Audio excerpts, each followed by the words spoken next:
주님께서 부르실 때 기쁜 마음으로 달려가서 하나님께서 주시는 신령한 은혜 속에 살아가는 여러분들의 삶이 되시기를 우리 주님의 이름으로 축원합니다.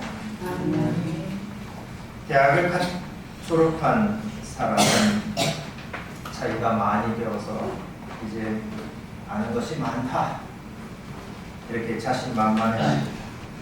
그런데 공부를 좀 더 한 사람, 소위 석사가 되면은 이제는 자기가 모르는 것이 참 많구나, 내가 모르는 것이 많다, 이 사실을 이제 깨닫게 됩니다. 그런데 공부를 더해서 마침내 박사가 되어지면은 자기가 무엇을 모르고 있는지 그 지점을 정확하게 아는 그런 경지에 도달한다. 이 사람들은 이렇게 말합니다. 지혜로운 사람은 그만큼 자기를 돌아볼 줄 안다는 것입니다. 신념을 가지고 있다고 해서 자기가 행하는 그 행위가 옳다 하는 그런 보장은 없습니다. 사람들은 우리가 동그란 지구 위에서 살아가고 있다는 사실을 자주 잊어버리는 것 같습니다. 기준이 달라지면 아래와 위도 한순간에 다 비워버리는 법입니다. 내가 틀릴 수도 있다 하는 사실을 인정할 때에 사람은 더 바른 길로 나아갈 수가 있습니다. 신앙에 있어서도 들을 귀를 가진다 하는 사실이 매우 중요합니다. 사람들은 귀가 있어도 듣지 못하고 눈이 있어도 보지를 못합니다. 그것은 그 마음에 빈자리가 없기 때문에 그렇습니다. 그저 자기 확신으로 꽉 차 있기 때문에 하나님께서 아무리 말씀을 해주셔도 그 말씀을 받아 간직할 자리가 없는 겁니다. 하나님께서는 우리와 소통하기를 원하셔서 각 나라의 방언으로 여러 가지 언어들로 우리에게 진리를 알려주시는데, 나는 내가 알고 있는 나의 언어만 고집하면서 다른 사람들의 언어를 인정하지 않는 겁니다. 그러니 자기 정의를 위해서 자기가 옳다는 그 확신 때문에 하나님마저도 십자가에 못 박아 버린다고 하는 그리스도 예수님의 표징은 오늘 우리들에게도 지극히 유효하다 하겠습니다. 하나님의 율법은 사람이 기대어서 살아갈 수 있는 매우 든든한 기둥이 됩니다. 이 기둥은 사람이 떠받쳐야만 서 있을 수 있는 그런 기둥이 아닙니다. 하나님께서 기둥을 세워주시면 사람은 그저 그 기둥에 의지해서 살아가기만 하면 됩니다. 사람이 무슨 죄로 하나님의 전능하심을 변증할 수가 있겠습니까? 그 일은 하나님께서 스스로 하십니다. 그저 사람은 하나님의 전능하심과 신실하심을 믿고 의지하여 살아가기만 하면 되는 겁니다. 믿음이라고 하는 것은 자기 생각 안에 하나님을 가두어 두는 것이 아닙니다.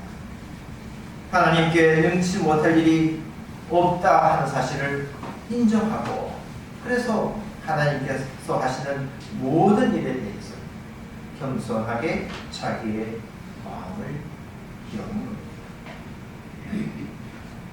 오늘 여러분의 귀가 활짝 열려지기를 바랍니다. 마음도 열리고, 그래서 하나님의 신령한 법이 여러분 마음에 가득 채워지기를 바랍니다. 그래서 여러분의 걸음걸음이 언제든지 바르게 조향되고, 그래서 이전에 경험하지 못했던 하나님께서 주시는 그 자유로움과 평화가 여러분들의 삶에 충만하게 임하시기를 간절히 축원합니다. 예수님께서 제자들에게 비유를 들려주셨습니다. 씨 뿌리는 사람이 씨를 뿌렸는데 더러는 길가에 떨어졌습니다. 그래서 새들이 다가와서 그 씨를 쪼아 먹어버렸습니다. 또 어떤 씨는 돌짝밭에 떨어졌습니다. 싹은 났지만은 흙이 딱딱해서 뿌리를 내리지 못하고 말라버리고 말았습니다. 가시덤불에 떨어진 씨들도 있었습니다. 그러나 가시덤불 때문에 기운이 막혀서 자라나지를 못했습니다. 그러나 좋은 밭에 떨어진 씨들은 100배의 열매를 맺게 되었습니다. 예수님은 이 비유를 들려주시면서 귀 있는 사람은 들으라 하고 말씀하셨습니다. 아니, 누구라도 이 비유를 들으면 다 알아차릴 수 있을 것 같은데, 그러나 실은 그렇지 못했습니다. 이 말씀을 듣고도 알아듣지 못하는 사람들이 있었습니다. 마음이 무딘 사람들은 이 비유를 듣고도 하나님 나라의 그 진리를 깨달아 알지를 못했습니다. 자기 생각대로 판단하는 그런 사람은 하나님께서 경고의 말씀을 주셔도 이것이 축복인가 하고 잘못 알아듣습니다. 두 사람이 똑같은 장면을 보아도 그 마음속에서 일어나는 생각은 각자가 다 다릅니다. 가난하고 연약한 사람이 시련을 겪고 있는 것을 보면서 어떤 사람은 그 마음속에 한없는 염려를 느끼는가 하면, 또 어떤 사람은 정의로운 하나님께서 저 사람에게 징벌을 내리고 계시는구나 이렇게 생각을 하기도 합니다.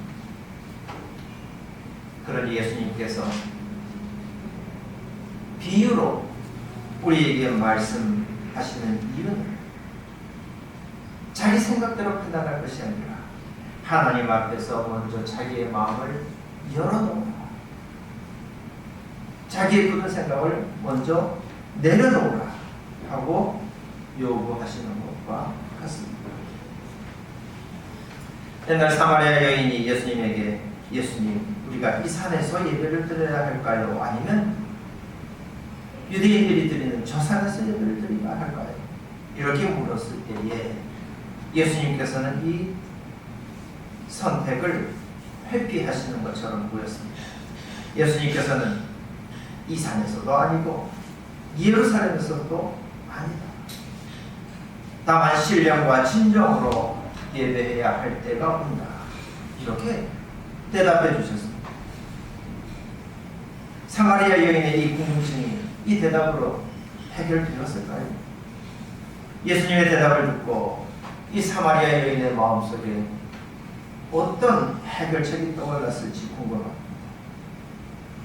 도대체 어쩌라는 말인가? 내가 원하는 답을 주시지 않고 전혀 딴 말씀만 하고 계십니다. 하나님 섬기는 일이 참 어렵구나. 이렇게 생각하지 않았을까 싶습니다. 이 길이 옳은 길인지 잘못된 길인지 판단하지 못한 채로서 그저 걸어간다고 하는 것은 참으로 불안한 일입니다. 그 길 끝에 무엇이 나타날지 알 수 없기 때문에 위태롭기가 짝이 없습니다. 그렇기 때문에 믿음의 길을 가는 사람은 그 첫걸음이 담대하게 내디뎌진다 할지라도 그러나 그 길을 가는 동안 언제든지 귀를 열고 마음을 열고 하나님께서 어떤 말씀을 주시는지 예민하게 귀를 기울여야만 하는 겁니다. 이 씨 뿌리는 자의 비유를 통해서 알려주시는 하나님 나라의 모습 역시 매우 낯설고 듣는 사람들을 당황스럽게 만듭니다. 예수님의 이 비유는 우리가 여태 가지고 있던 그 생각의 초점을 완전히 다른 곳으로 옮겨 놓습니다. 그때의 사람들은 하나님 나라가 언제 올까? 언제 오는지에 대해서 관심을 가지고 있었습니다. 또 메시아가 와서 자기들의 원수를 무찌르고 자기들을 구원해 줄 날이 오기만을 하염없이 기다리고 있었습니다. 그런데 예수님께서는 그 하나님 나라의 무게중심을 저 하늘나라에서부터 우리가 살고 있는 이 사람에게로 옮기셨습니다. 하나님은 이미 씨를 뿌리셨고 이제 싹을 틔우고 열매를 맺어내는 것은 사람들의 책임입니다. 척박한 땅처럼 그 마음이 굳어있거나 가시덤불 같은 세상 염려에 시달리고 있는 사람은 하나님 나라의 열매를 맛볼 수가 없습니다. 하나님 나라를 살아간다고 하는 것은 외부에서부터 오는 그런 사건이 아니라 내가 하나님을 찾고 내가 하나님 안에서 살아가는 그 일로 완성되어진다 하는 것을 예수님께서 말씀하고 계시는 겁니다. 또 예수님의 이 비유는 사람들이 여태까지 간직하고 있었던 그런 물리적인 권력으로서의 메시아 개념을 완전히 비켜가고 있습니다. 하나님의 다스림이라고 하는 것은 로마 세력을 물리치고 독립을 쟁취하는 그 일을 통해서만이 펼쳐지는 것이 아니고 하나님은 이미 지금도 이 백성들을 다스리고 계시고 보호해주고 계십니다. 하나님은 이 백성을 버리신 적이 없습니다. 로마가 지금 이 나라를 다스리고 있는 것 같지만 그러나 하나님께서 함께 계시며 보호하고 계십니다. 사람들이 그 하나님을 잊어버렸을 뿐입니다. 하나님께서는 세례자 요한을 보내주셨고 지금 이 순간에는 예수님이 이 백성들과 함께 계십니다. 그런데 사람들은 다윗과 같은 장수들만 생각하고 있었기 때문에 나귀를 타고 오시는 그 겸손한 메시아를 전혀 알아보지 못했고 그래서 맞아들이지도 못했던 겁니다. 또 예수님께서는 이 비유를 통해서 그저 하늘만 쳐다보면서 다시 말하면 하나님을 한없이 원망하면서 자기의 삶은 도무지 고쳐내지 못하는 그런 사람들의 믿음 없음을 고발하고 있습니다. 그 옛날 바벨론 포로 시절에 사람들은 하나님을 간절히 찾으면서 자기의 신앙을 지키기 위해서 온 힘을 다 쏟았습니다. 그때의 사람들은 비록 포로 생활 가운데 있었지만 하나님께서는 이 풀무불 같은 우리의 포로 생활 속에 함께 계신다. 우리를 지켜 보호해주고 계신다. 이렇게 고백하면서 하나님의 은혜에 감사했었습니다. 그런데 지금 이 사람들의 입에서는 그와 같은 감사의 고백을 전혀 들을 수가 없습니다. 처절한 회개의 기도 소리도 들리지 않습니다. 그저 이 환경 속에서 알량한 자기의 권력을 지키기 위해서 하나님의 아들마저 십자가에 매달아 버리는 그런 불치의 오만함이 있을 뿐입니다.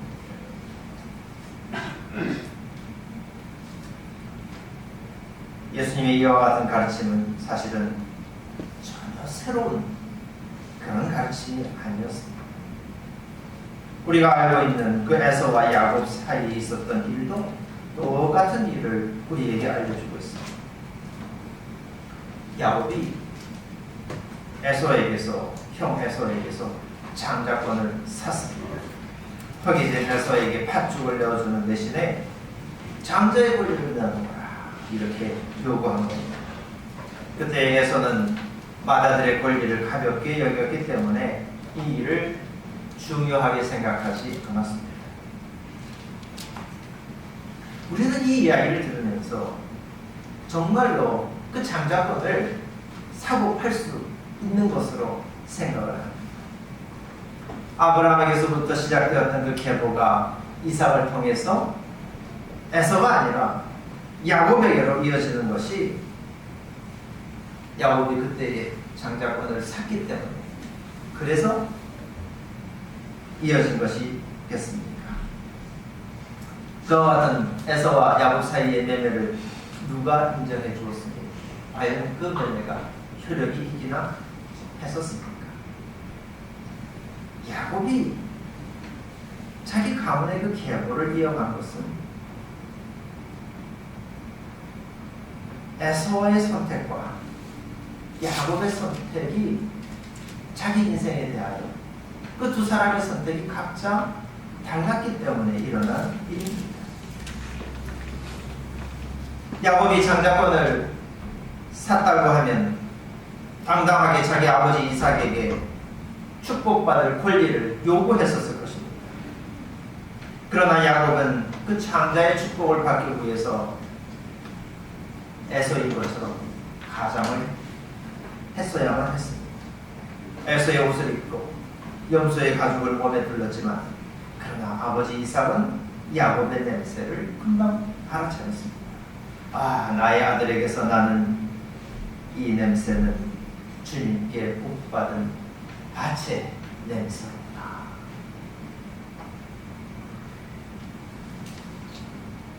장자의 에서는 들 사람이었는데 만약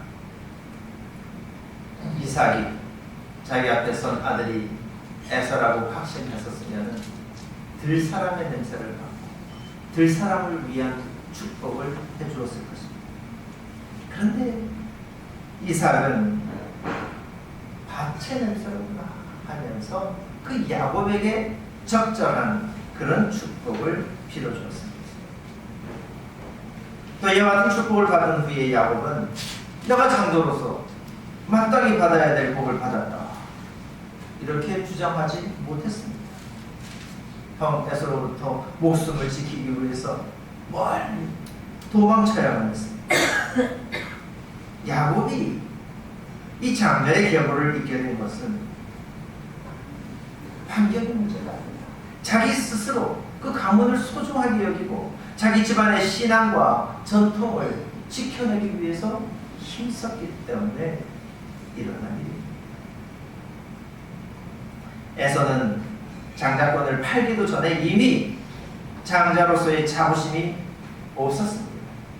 집안을 지켜야 한다는 책임감도 없었습니다. 그렇다고 해서 에서가 자기 부모에게부터 사랑받기를 원하지 않았던 것은 아닙니다. 그러나 보십시오. 에서는 부모의 마음을 전혀 헤아리지를 못하고 또 자기의 욕망대로 살았던 겁니다. 에서가 자기 눈에 예뻐 보이는 블레셋 여인들과 혼인했을 때에 어머니 리브가는 내가 살 맛이 다 떨어졌다, 살기가 싫다 할 정도로 이 일을 두고 분심하였습니다. 성경은 이 에서와 야곱이 태어날 때부터 서로 싸웠을 뿐만 아니라 형이 동생을 섬길 것이다 하는 하나님의 예언도 있었다, 이렇게 기록하고 있습니다. 그러나 이 기록이 이 야곱과 에서의 운명이 날 때부터 그렇게 되어지도록 정해져 있었다, 이것을 말하고자 하는 건 아닙니다. 훗날에 야곱이 자기 있는 힘을 다해서 이 집안을 지켜내려고 했을 때에 비록 야곱이 장자는 아니지만 이 집안을 이어갈 자격과 명분이 분명히 있다는 사실을 하나님께서도 인정해주고 계시는 겁니다.